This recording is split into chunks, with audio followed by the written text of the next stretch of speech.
Mesdames et messieurs, bienvenue à chacun d'entre vous. Aujourd'hui, j'ai une chance incroyable de pouvoir vous retrouver avec une invitée pépite.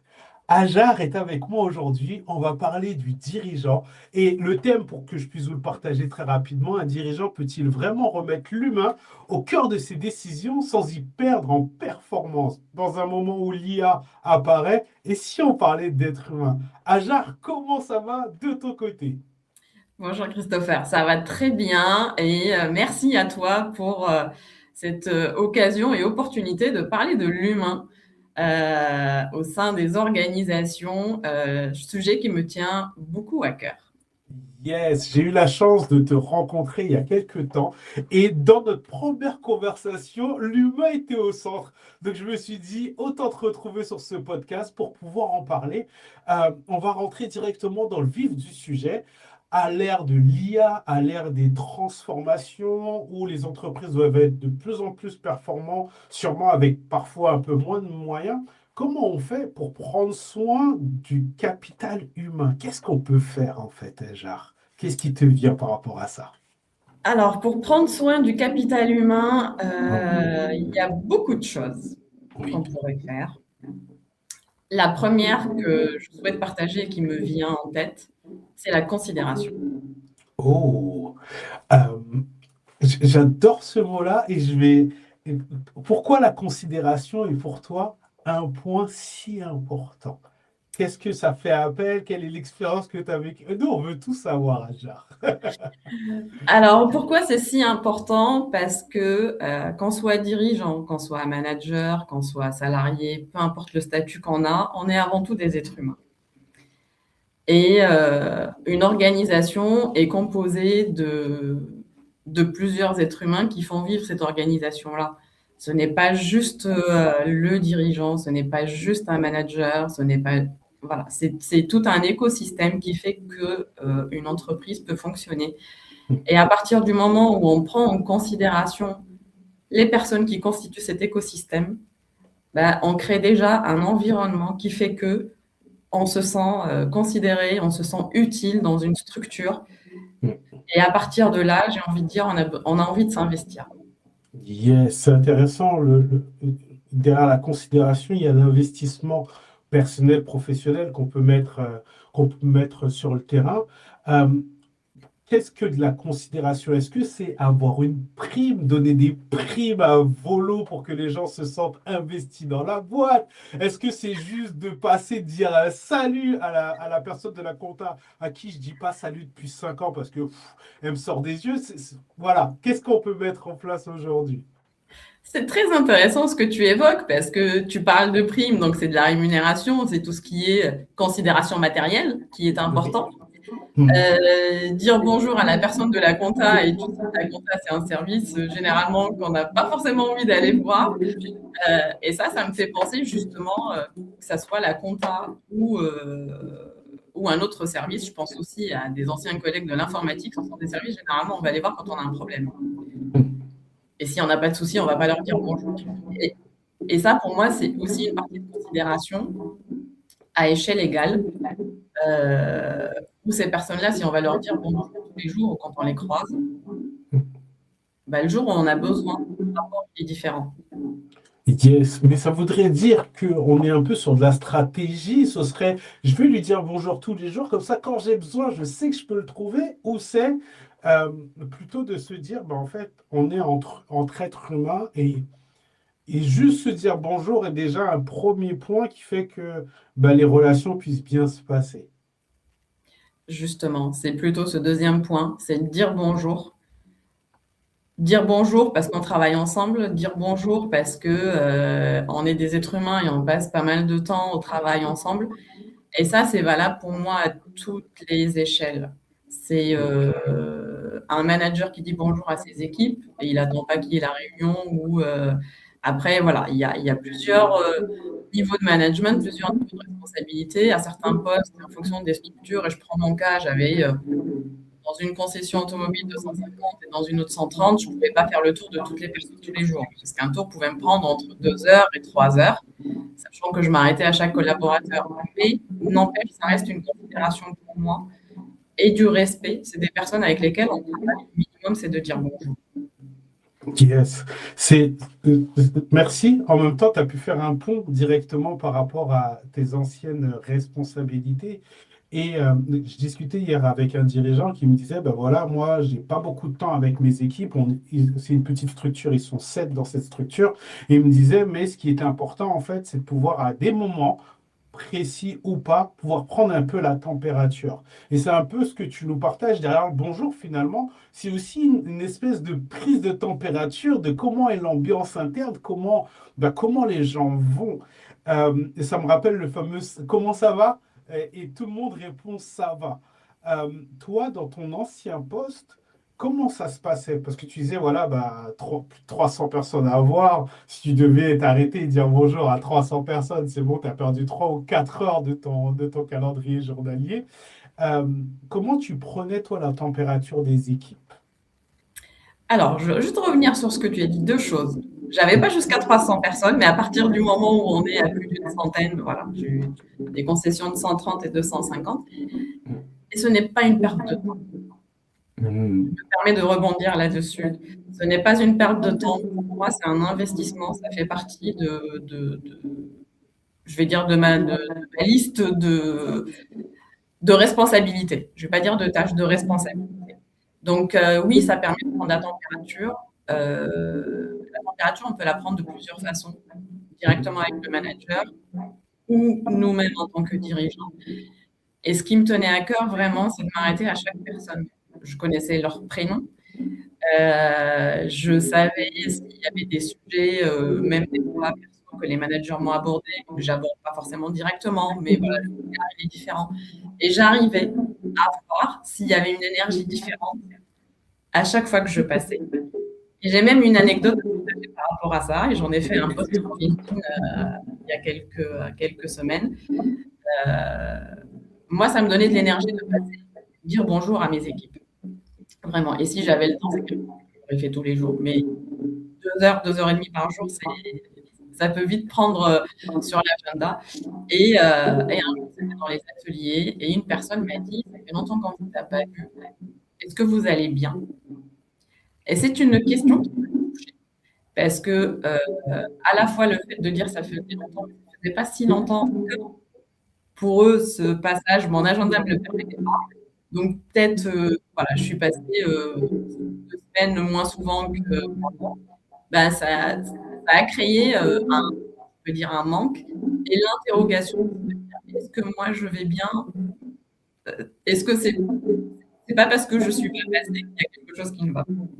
Yes, c'est magnifique ce que tu partages parce que on a un peu ce truc de réciprocité là d'un coup. C'est-à-dire que toi, tu passes pour prendre des nouvelles, mais en même temps, quand tu ne passes pas, on s'interroge et on te pose des questions pour savoir comment toi tu vas.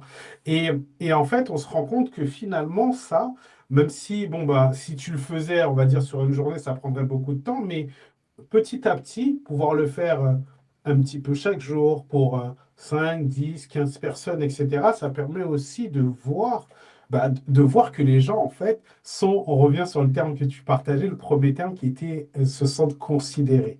Donc finalement, je faisais un peu exprès de dire, bah, tiens, est-ce que la considération, c'est une prime, etc., parce que parfois, on peut penser que les gens ont besoin de cette reconnaissance qui est juste une reconnaissance financière, et en fait, parce que tu nous partages, on se rend compte en fait que reconnaître ou considérer quelqu'un, c'est juste donner du temps, c'est juste poser des questions. Et c'est aussi, comme tu l'as magnifiquement dit, connaître le prénom de la personne à qui on s'adresse. C'est beaucoup mieux d'entendre Salut Gilbert plutôt qu'un Ouais, vous faites quoi encore ici? Ah oui, c'est vrai. Voilà, c'est vrai que c'est un peu plus compliqué. Ça arrive malheureusement. Et oui, ça c'est clair, hélas, mais après je sais que ce n'est pas donné à tout le monde aussi d'avoir cette espèce de bibliothèque, d'enregistrer les gens, mais finalement, plus on les rencontre, plus on a des chances de créer des liens qui peuvent permettre dans des situations de conflit ou de fort stress ou de fort pression de pouvoir se dire, euh, ben, au moins, quand je suis avec cette personne, ça se passe bien. Même si elle me demande juste comment ça va, c'est déjà une première bonne chose. Euh, Tu as dit en premier terme la considération. Qu'est-ce qui te vient en plus, qui te semble important pour encore une fois remettre l'humain au cœur de l'entreprise et surtout lui montrer qu'il a sa place? Quel serait le deuxième point qui te viendrait par rapport à ça, Ajar? Il y a la confiance qui me vient. Oh, La confiance et le considération, respect. confiance. Confiance, Confiance et respect. respect.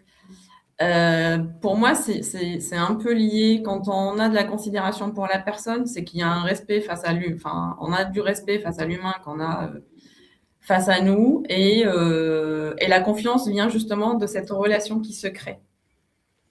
Et par rapport à ça, justement, en faisant ces tours-là, les premiers regards, c'était elle vient surveiller, Yes. bien vérifier si on est en train de travailler. Et au fur et à mesure, ils ont vu que je passais vraiment que pour dire bonjour. Enfin, il y a des moments de voilà, on vient pour parler résultats, objectifs, indicateurs, comme tu disais, tout ça.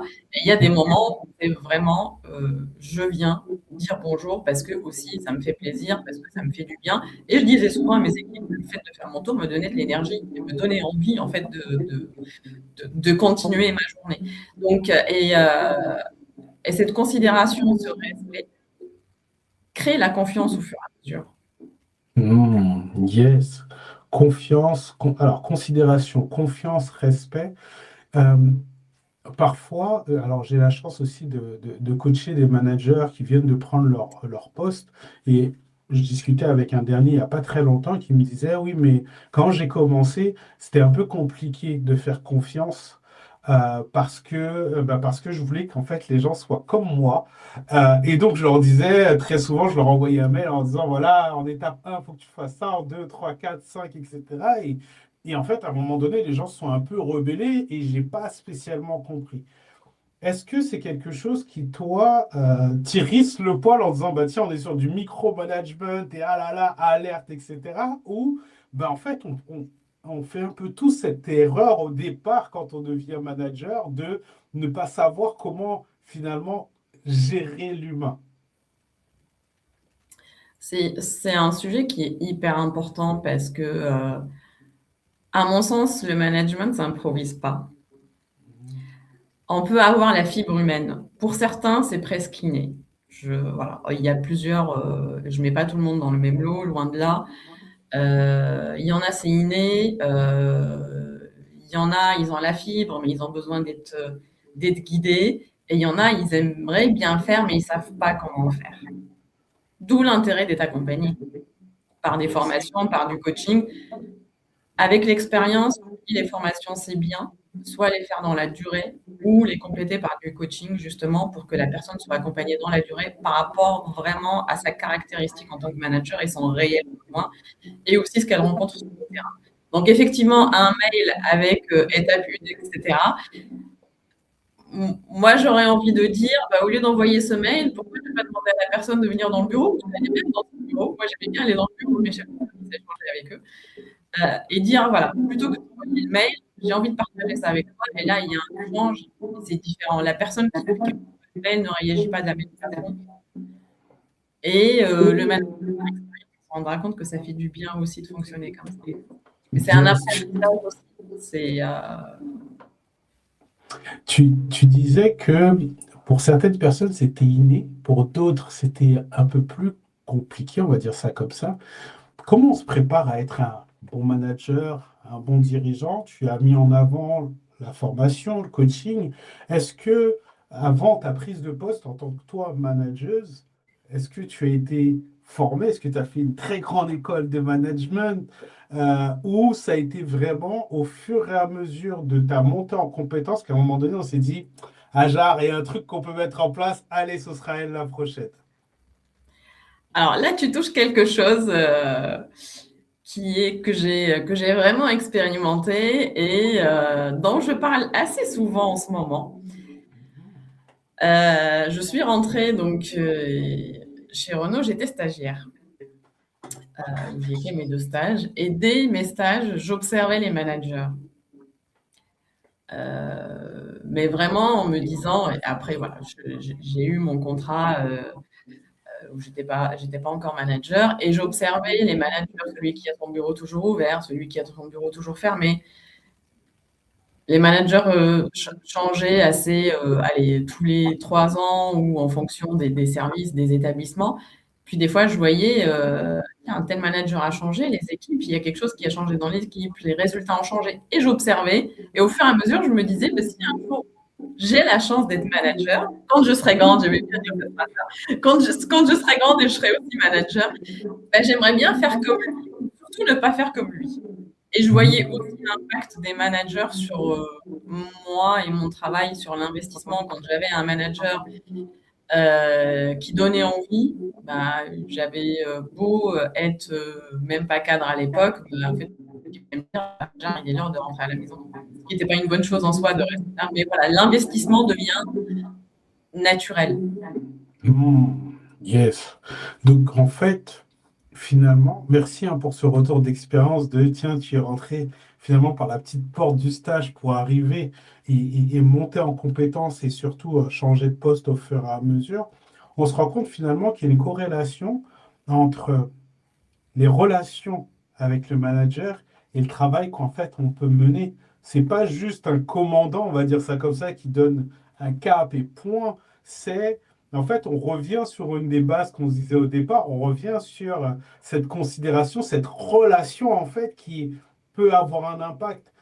Moi, je l'ai vécu aussi dans mes anciennes expériences où bah, forcément, quand le manager arrivait dans un état de stress et pouvait nous, entre grosses guillemets, nous vomir des choses en disant ouais, il faut faire ça, il faut faire ça, il faut faire ça. Ça casse un peu l'ambiance, ça casse l'énergie, le dynamisme qu'on veut lui donner derrière.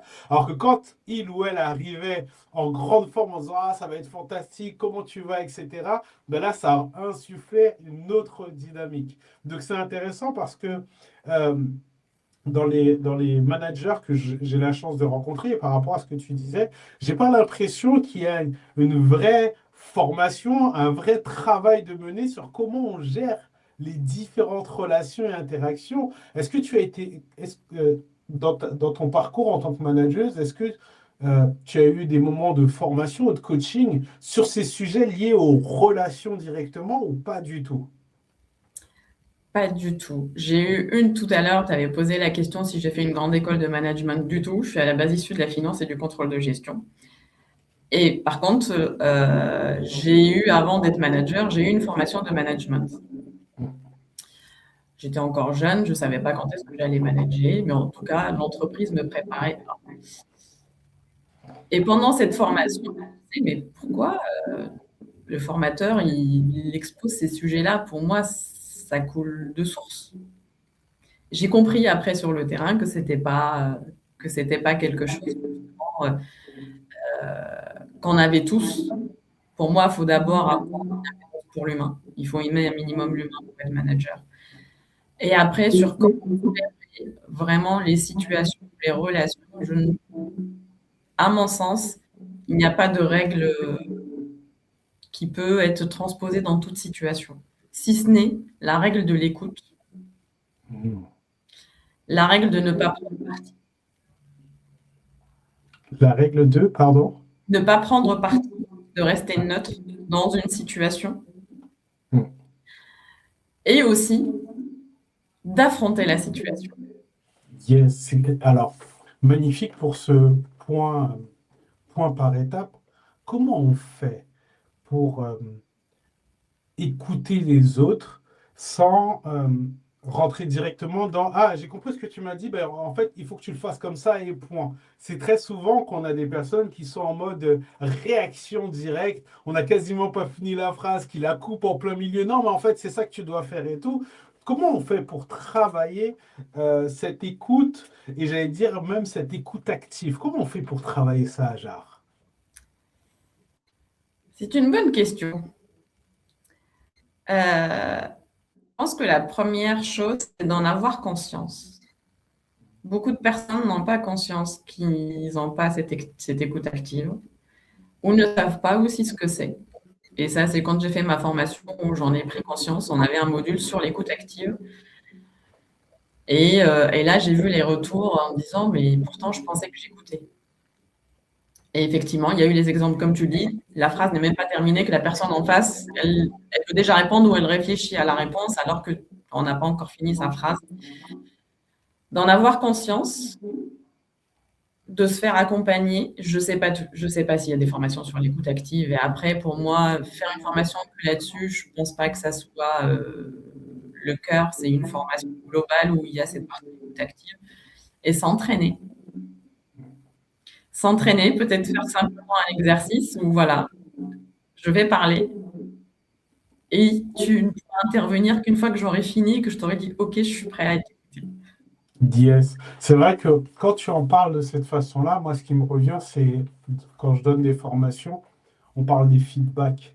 Et il y a un exercice que j'adore réaliser, et c'est un peu l'exercice un peu coup de poing de fin de journée, où je propose à aux participants en fait de se regrouper donc par deux, et pendant 2 minutes, le premier interlocuteur doit partager à l'autre des compliments, des belles observations qu'elle a vues sur cette personne, etc. Et pendant 2 minutes, l'autre en face ne doit rien répondre.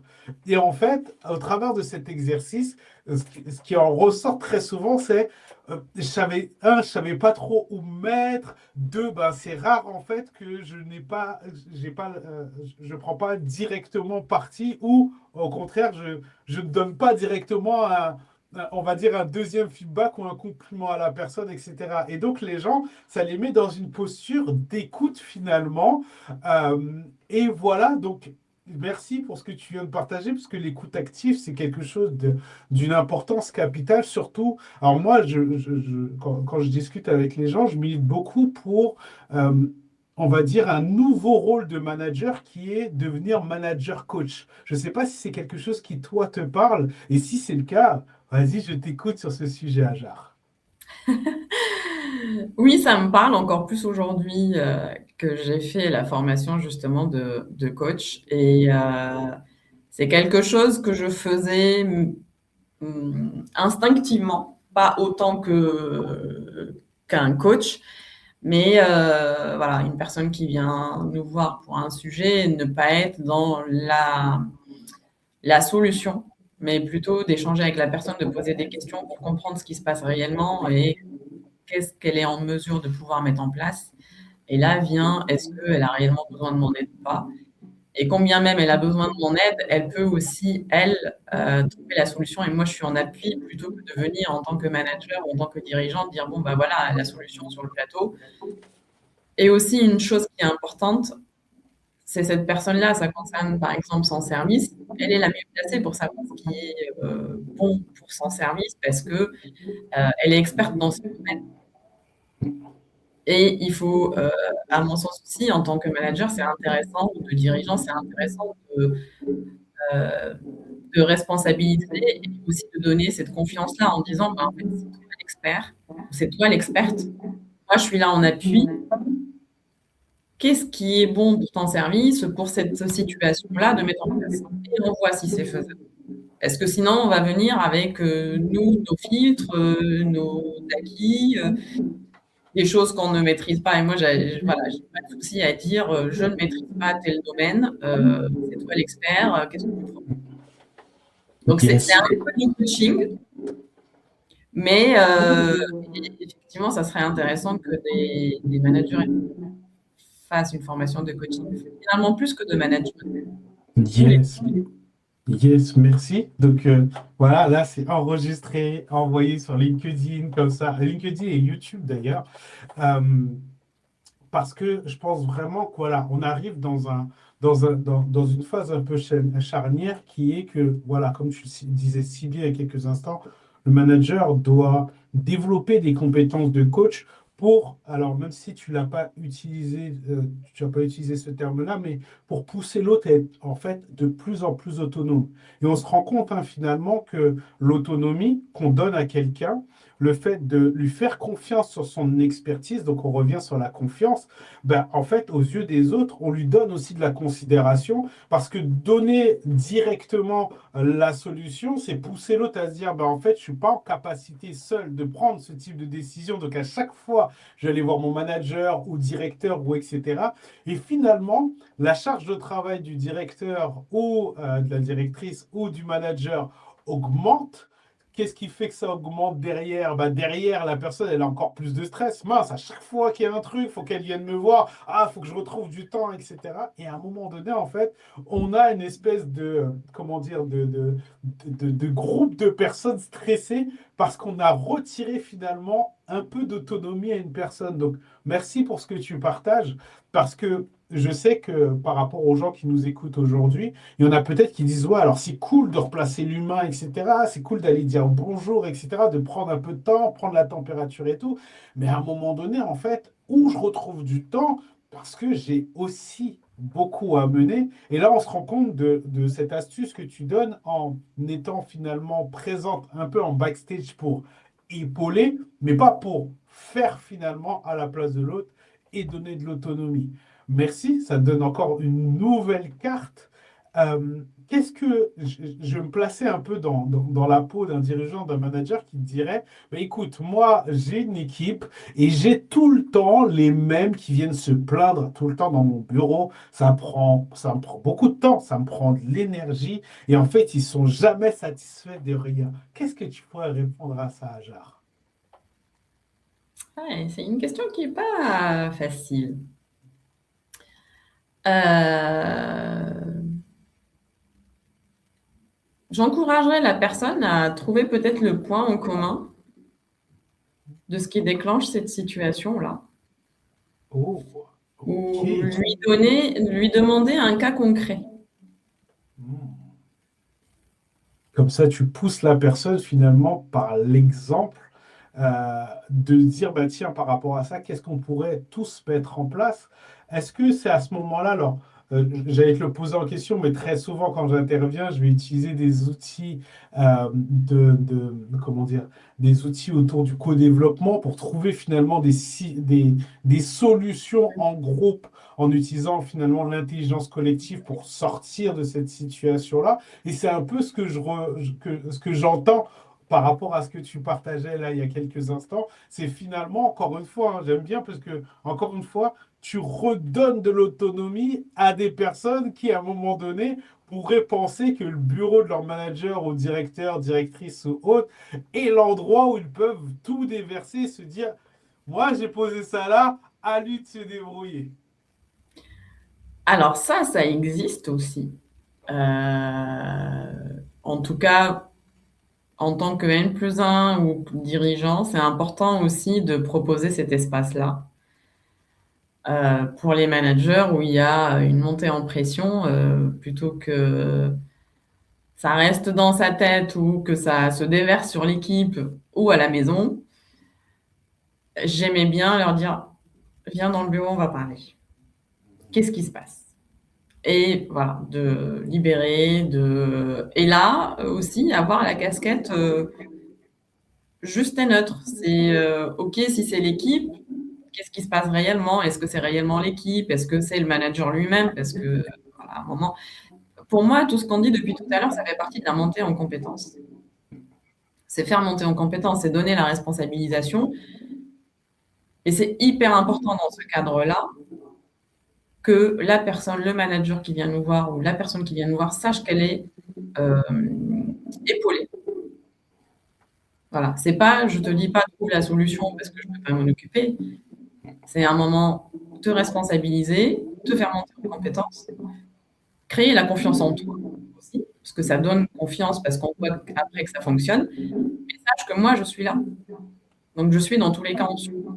Et ça, c'est hyper important. Yes, merci. Il y a un élément que tu as rajouté et j'aimerais rebondir dessus. On arrive la semaine prochaine sur la semaine de la QVCT en France. Euh, et il y a un sujet qui me touche particulièrement que tu as évoqué là comment dire, en nous faisant ce retour par rapport à cette question, c'est l'impact que finalement ça peut avoir sur sa vie perso. Parce que tu disais, voilà, pour que la personne puisse rentrer à la maison et ne pas déverser, je crois que c'est le mot que tu as indiqué, déverser à la maison. Qu'est-ce qui te vient par rapport à ce sujet? Est-ce que tu as une anecdote, quelque chose? Moi, j'en ai plein aussi, mais j'aimerais, voilà, voir qu'est-ce qui te vient par rapport au fait que, voilà, si j'ai une pression folle au travail, si mon équipe n'arrive pas à être autonome, que ça me rajoute de la charge de travail, de la charge mentale, etc.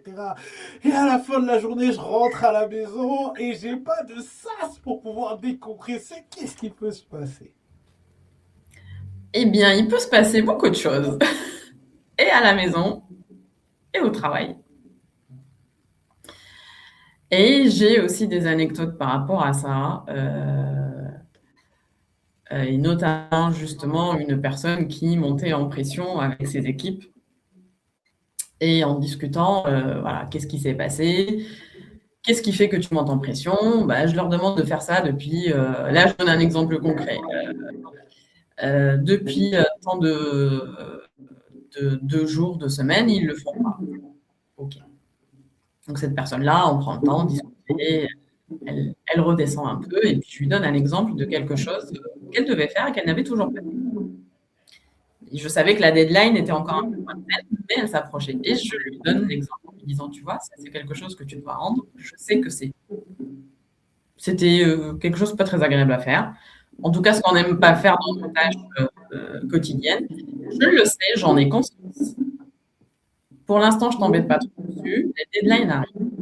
Si je viens te voir et je te parle comme tu parles à tes équipes, ce que tu viens de me dire là, qu'est-ce qui se passerait?» Et là, la réponse était nette: «Je t'écouterai pas. J'ai rien eu besoin de toi.» Et cette personne-là, au fur et à mesure qu'il y avait des sujets un peu touchy, elle venait me voir en me disant: «Ah Jacques, j'ai ce sujet-là à aborder avec mes équipes, je peux faire, toi tu ferais comment? Ou viens avec moi.» Donc non, je vais pas venir avec toi parce que tu es le chef de service, je vais te décrédibiliser. Par contre, viens, on en parle. Qu'est-ce que tu veux dire? Qu'est-ce que tu veux apporter? Comment tu peux le dire? Avec tes mots, pas avec les miens. Et au fur et à mesure, des choses s'instauraient. Et cette même personne, au bout de peut-être 1 an ou 2 de collaboration, à l'entretien individuel, elle me dit: «J'aimerais quand même te partager quelque chose.» Je lui dis: «Oui.» Il me dit: «Depuis» non, il m'a pas dit ça comme ça. Elle m'a dit: «Ma femme trouve que quand je rentre le soir, je suis moins stressée.» Mmh. Et je dis: «OK, tant mieux», mais je ne voyais pas la suite venir. Et donc en rééchange, je dis: «Bah, en fait, venir te dire les choses qui peuvent me tracasser, bah, je me rends compte, ou du moins lui n'en a pas pris conscience, mais cette femme s'est rendu compte que quand il rentre à la maison, il rentre moins avec cette surcharge de pression, où soit il était pas dispo, soit il était énervé, soit, voilà. Mais en tout cas, il avait pas cette compétence-là qu'il a pu avoir après en ayant un espace où il pouvait ouvertement avec venir, partager des sujets qui je vais pas dire qu'il n'arrivait pas à gérer, mais il ne savait plus comment aborder. Yes. C'est important qu'un manager ou un dirigeant ait un espace justement qui lui permette de sortir de la solitude et de déposer ce qu'on ne peut pas partager avec les autres. Yes, ça me fait appel à un truc qui, depuis quelques jours, je me tâte à mettre en avant un poste de ce type-là, mais ça fait écho. C'est dans toutes les entreprises, il devrait y avoir au moins un psy, un coach, voire un formateur sur ces sujets-là.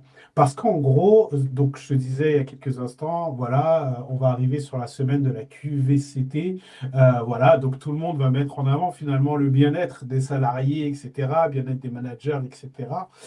Mais il y a quelque chose que je trouve moi très important, c'est c'est génial de former, surtout que je suis sur ces sujets, donc je ne vais pas vous dire de former surtout pas vos équipes, non, bien au contraire, mais c'est aussi comment on le met en place, comment on le met en œuvre à des moments où c'est là où c'est le plus critique. L'échange qu'on a eu avec un collaborateur où ça s'est mal passé. On n'a pas envie d'attendre 6 mois la formation obligatoire gestion du stress pour se dire c'est à ce moment-là où on va pouvoir dégripper les choses. Pas du tout. Et c'est pour ça que je voudrais bien, et je pense que je vais vraiment le mettre en avant, ce truc-là, de se dire ce serait bien d'avoir, comme tu le disais si bien quand je parle d'un coach psy, c'est finalement un espace où, comme tu l'as si bien dit, on peut déposer les choses. Et plus on aura d'espace pour déposer les choses, qu'on soit manager, dirigeant, directeur, qu'importe finalement le métier, et plus il y a de chances qu'à la maison, les choses se passent bien. Parce qu'il y a plein d'études qui montrent qu'un salarié, dirigeant ou autre qui est en divorce à la maison ne peut pas revenir au boulot. Il y a cette grande adage qui dit oui, quand vous arrivez au boulot, vous laissez vos problèmes à la porte. Aujourd'hui, je vois jamais des cartons empilés devant les portes où les gens se disent, bon, ben, ce dossier-là, hop, j'arrive au boulot, je le mets devant la porte du boulot et voilà. Et donc, ouais, cet espace finalement où on pourrait déposer les choses, ce serait plus qu'important. Et on se rend compte finalement, on revient sur un des points que tu partageais au départ, on revient sur la considération et l'écoute active qui a permis à cette personne de dire finalement, ben, le soir, j'ai moins de stress, j'ai moins cette pression. Est-ce qu'il y a d'autres choses par rapport à ce que je viens de te partager? Est-ce qu'il y a d'autres choses sur lesquelles tu voulais rebondir par rapport à ton expérience, des choses autres que tu as vues? Parce que tu as dit, j'ai plusieurs anecdotes. Est-ce que tu veux nous en partager une autre? Alors, je veux rebondir déjà sur ce que tu as dit, sur le fait justement un espace pour déposer ce qu'on ne peut pas partager. Et quand je dis qu'on ne peut pas partager, c'est dans le sens où il y a des choses, on ne peut pas les partager avec ses collaborateurs. Et d'autres, même si on les partage avec des personnes à l'extérieur, elles ne sont pas dans notre environnement professionnel. Elles auraient plus tendance à vous donner des conseils ou dire, il faut que tu fasses ça, il faut que tu fasses ceci.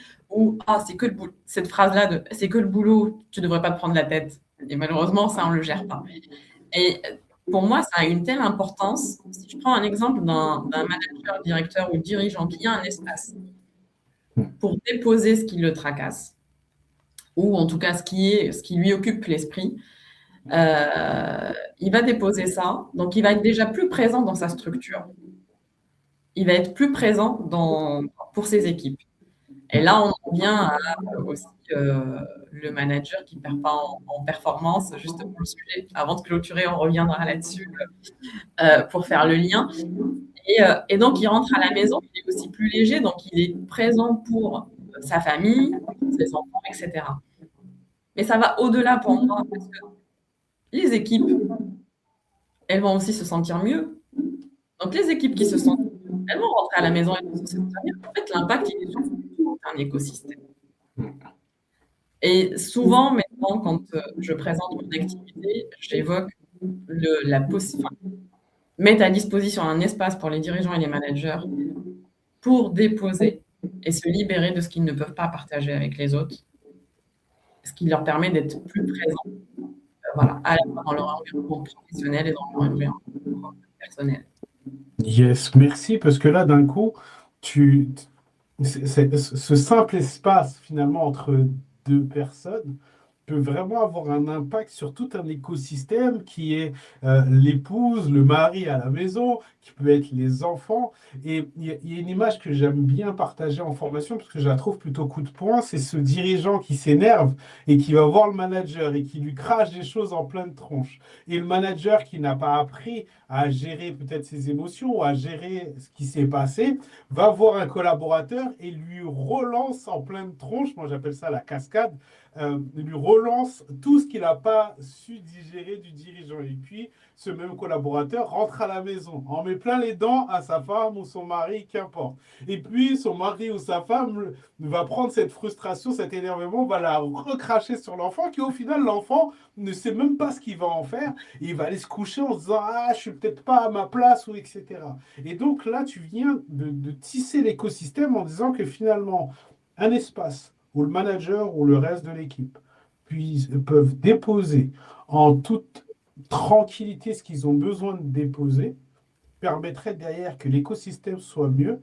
Et c'est à ce moment-là que revient la force de la qualité de vie au travail, qui est tout simplement de se dire, en créant des espaces de ce type-là, on investit sur la performance de chaque collaborateur. Parce que quand ça se passe bien à la maison et que ça se passe bien dans l'entreprise, et qu'on se sent considéré, écouté et en confiance, qu'est-ce qui se passe derrière? Ben, on va donner à 100% de ses capacités. On arrive sur la performance et forcément, derrière 100% de ses capacités pour atteindre des objectifs, ça fait que l'entreprise, elle continue à avancer, elle continue à atteindre ses propres objectifs, donc in fine égale performance. Tout à fait. Je me permettrais de rajouter même, ça permet de fidéliser. On parle souvent de plus en plus de fidélisation des équipes et il y a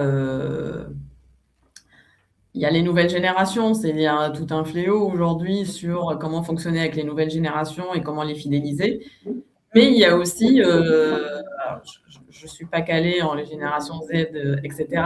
Mais dans toutes les générations aujourd'hui, on voit que justement ce que tu disais au tout début, les primes, le salaire, tout ça ne suffit plus. Sauf si on est, et encore aujourd'hui, j'allais dire, on est plus en fin de carrière et on sait qu'on va partir à la retraite dans quelques années.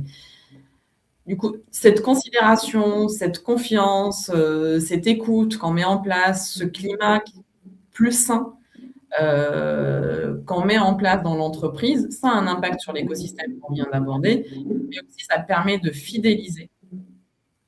Et du coup, d'investir sur les talents qu'on a dans l'entreprise, ça permet de les garder et de donner envie de contribuer finalement à la réussite, à la performance de l'entreprise. Là, ça ne vient plus juste descendant où il y a des indicateurs, il faut y aller, il faut performer, etc.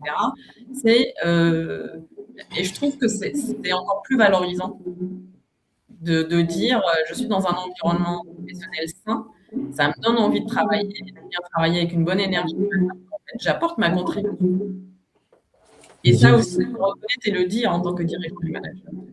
Yes, merci. Parce que là, d'un coup, tu as mis plusieurs sujets en avant, Génération Z. Alors moi, je parle plutôt de profil, parce que j'utilise, au travers des formations, des coachings, j'utilise vraiment un outil autour de comment on profile les gens, comment on comprend comment ils fonctionnent, etc., quels sont leurs besoins, etc. Merci de le mettre en avant. Et aussi, en fait, on se rend compte que quelqu'un qui se sent bien a envie d'évoluer, de faire évoluer ses compétences, faire évoluer son entreprise. Donc forcément, à la fin, l'entreprise est gagnante. Et c'est pour ça qu'on était sur le sujet de la performance, parce que finalement, comment on peut faire dans une société où aujourd'hui les choses peuvent être un peu plus compliquées pour continuer à performer, c'est en prenant soin en fait et en fidélisant, c'est le terme que tu partageais, en fidélisant son équipe, parce qu'en fait, on ne se rend pas compte à quel point quelqu'un qui ne se sent pas bien dans sa boîte va partir. Donc il y a des sous qui sortent de l'entreprise finalement, et en fait, on perd de l'argent, on perd de l'énergie, on perd du temps aussi. Nous, on le met souvent en avant en disant, bah, OK, la dernière personne qui est partie, ça vous a fait perdre combien de temps? Bah, en fait, le temps qu'elle parte et qu'on recrute. OK, ça a été combien de temps? Combien de temps cette échappée de compétences vous a poussé à mettre des actions en place, à demander peut-être plus à votre équipe qui est encore en place par rapport à cette personne qui est partie? Bref, il y a énormément de choses. Adjar, merci, parce que là, on arrive sur le dernier point de cet échange. Et j'adore ce point parce que je vais te partager 10 mots. Et chaque mot que je vais te partager, j'aimerais avoir ton retour. C'est-à-dire peut-être un mot qui te vient, une phrase qui te vient. D'accord? Du tac au tac, j'aime bien ce truc-là. Et voilà. OK? Premier Allez. mot, le mot décision. Qu'est-ce que ça t'évoque? Stratégie. OK. Deuxième mot, recul. Prise de conscience. Performance. Réussite. OK. Solitude.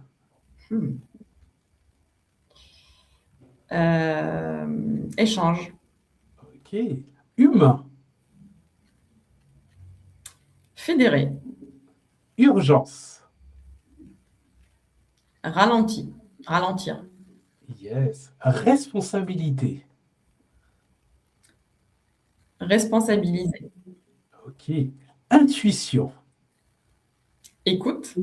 OK. Courage, c'est le neuvième.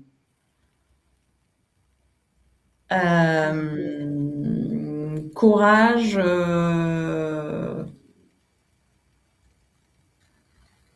Dire les choses. Oh, OK. Et le tout dernier, je l'adore celui-là, c'est demain. Instinctivement, c'est d'abord aujourd'hui. Yes, ok, je te remercie. Bravo, bien joué pour cet exercice. Euh, Sacré Adja, challenge. yes, mais j'aime bien, voilà, je challenge mes J'aime invités à bien. la fin, etc. Adjar, il nous reste que très peu d'instants, mais j'aimerais te poser cette question que généralement tout le monde pose au début d'une interview en disant, voilà, qui vous êtes. J'aimerais là que tu puisses nous partager ce que tu fais et te dire, bah tiens, si c'était mon mot de la fin, avec quoi les gens devraient repartir de cet échange? Ça peut être lié directement au thème ou quelque chose qui te semble important. Tu te dis, non, non, mais là, j'ai la possibilité de parler à des centaines de personnes. Tac, j'envoie ça. On t'écoute, Je vois que vas-y. j'ai plus que 5 secondes.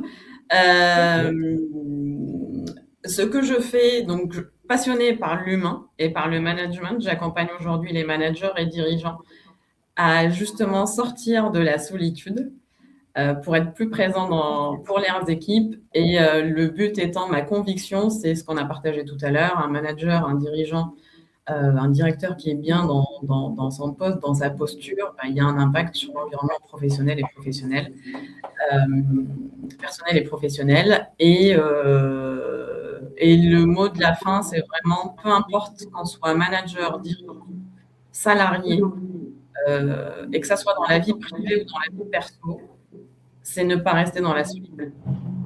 Il y a des espaces qui sont de plus en plus proposés pour venir échanger sur ce qui nous préoccupe. Et justement, ça peut faire l'introduction de la semaine prochaine sur la qualité de vie au travail.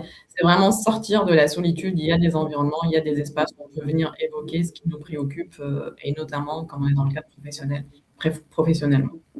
Et il y a toujours Yes. Il y a toujours, pardon? des solutions.